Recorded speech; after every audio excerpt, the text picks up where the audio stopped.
What time is it? It's time for episode 3 of My Thoughts. And if you didn't guess from the opening line, here's another hint.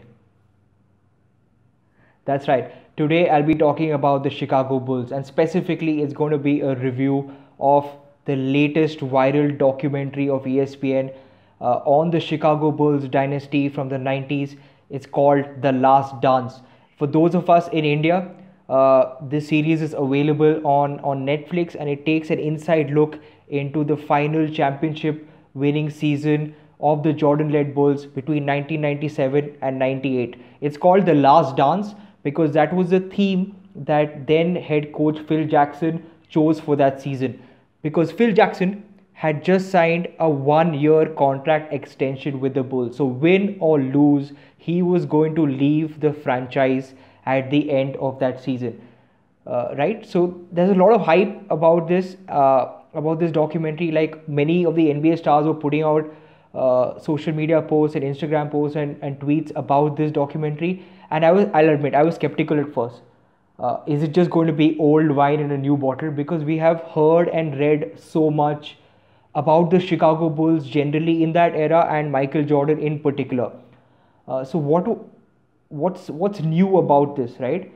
But man, was I happy to be proven wrong because there's so much unseen footage, never before released archives of the ESPN film crew that had got inside access to the locker room and all these other sacred places that usually the media does not get entrance to.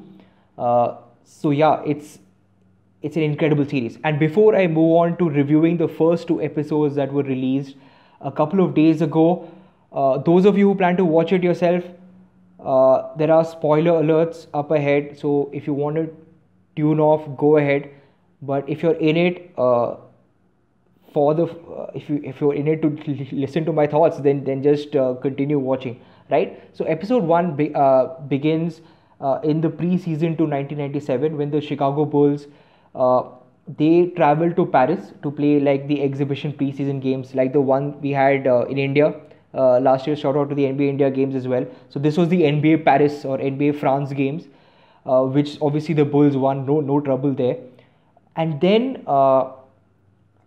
sort of the documentary moves back in time, right? It moves back to 1984 when we all remember the famous game-winning shot, the jumper that Jordan hit, which took the University of North Carolina to the NCAA championship title over Patrick Ewing, right? So the series moves back to Jordan's college and high school years, and when he was, cut from his varsity team. But we all know that, right? Most of us have sort of Googled Jordan and read enough about him, so none of this is sort of new or comes as a surprise. But for me, what makes this The Last Dance, this series, sort of unique is that it looks into these other aspects, the drama behind the scenes, into what went into securing the sixth title for the Chicago Bulls in the 90s. Episode 2, in fact, was personally my best takeaway because in episode 2, the makers go into Scottie Pippen's childhood. I'll admit, right? I knew a lot about Jordan, but Scottie Pippen, the famous number two, right? Arguably the best second player on any roster in NBA history. There was some great stuff from his childhood which I didn't know. For example, did you know that Scottie Pippen is just one of 12 children, or that he had both his father and elder brother confined to a wheelchair when he was very young, right? So he had a very troubled childhood, or for the fact that he grew up in a very small town in Arkansas which had just 3,500 people, or for that matter, he had this massive growth spurt, uh, which moved him from being a playmaking guard uh, to the forward position, right, where he retained all his guard skills, kind of like Anthony Davis as well. When where they have these late growth spurts, I feel jealous, man. All these NBA players in their growth spurts, and I'm 5'9", I'm still waiting for my growth spurt. So maybe it happened, who knows. Anyway, so and like every great story, uh, you have the heroes, right? The protagonists. We have Pippen, Jordan, Phil Jackson, and the entire roster on the one side, trying to go for an epic farewell and to cement their legacy as one of the greatest sports teams in the history of uh, world sports, right? And on the other hand, you have the antagonists, right? The so-called villains, right? The Gabbar Singh. Gabbar Singh may be too harsh, but yeah, the antagonist here is Bulls GM Jerry Krause, right?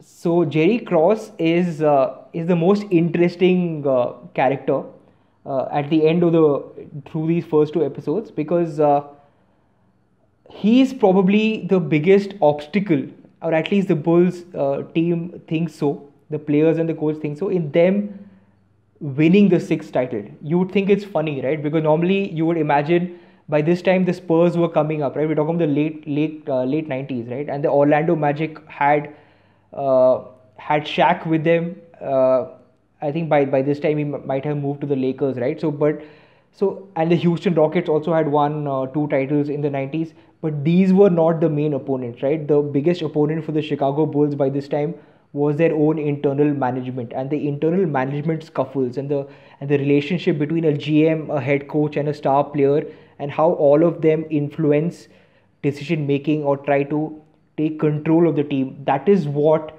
The Last Dance, the documentary, is about. That's what makes it such a riveting watch.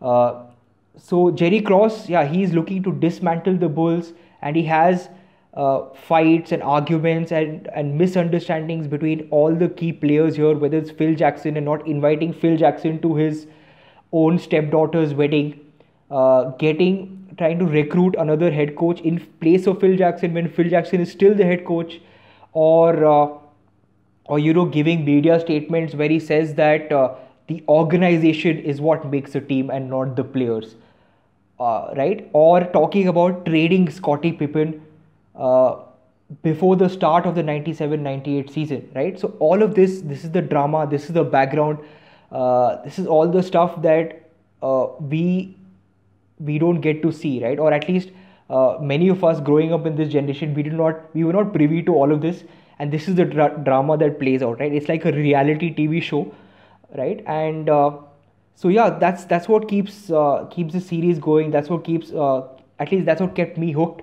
And episode 2 ends with this cliffhanger where Scottie Pippen demands a trade, right? So and that's where the series ends. And it's interesting because Scottie Pippen, from all the background that I was telling you about, he grew up in a very in a childhood with limited means.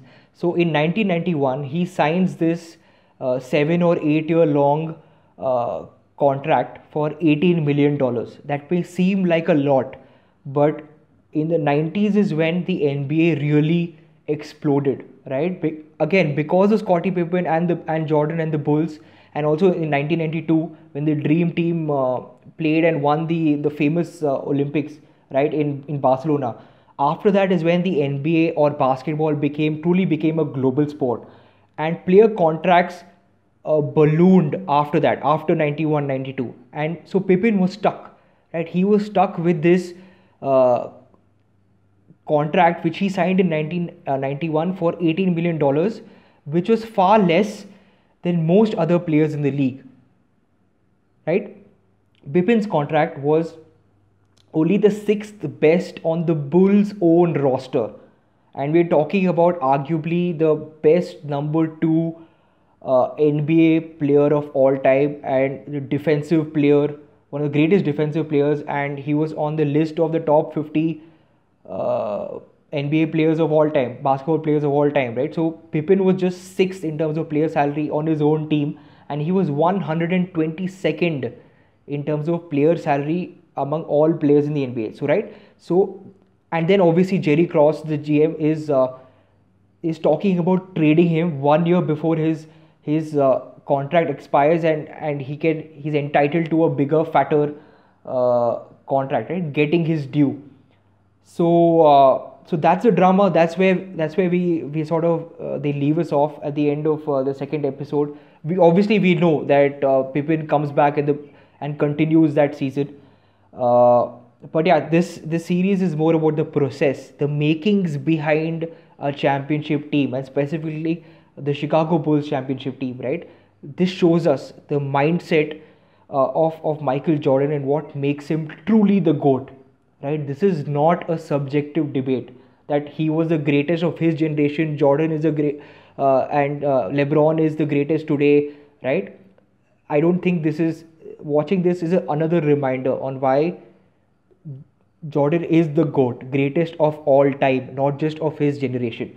So yeah, that's these are my thoughts. These are my thoughts on episodes 1 and 2 of The Last Dance. The next two episodes will release again the coming Monday. Like I said, those of us in India, we can watch it on Netflix. If you want me to put out another My Thoughts episode after the third and fourth episodes are out, let me know. I will do that. If you're watching this on YouTube, please subscribe and hit the bell icon. I plan to be much more active on YouTube, on the Eklavya's YouTube channel. I will give the links in the description below. If you like this video, thumbs up.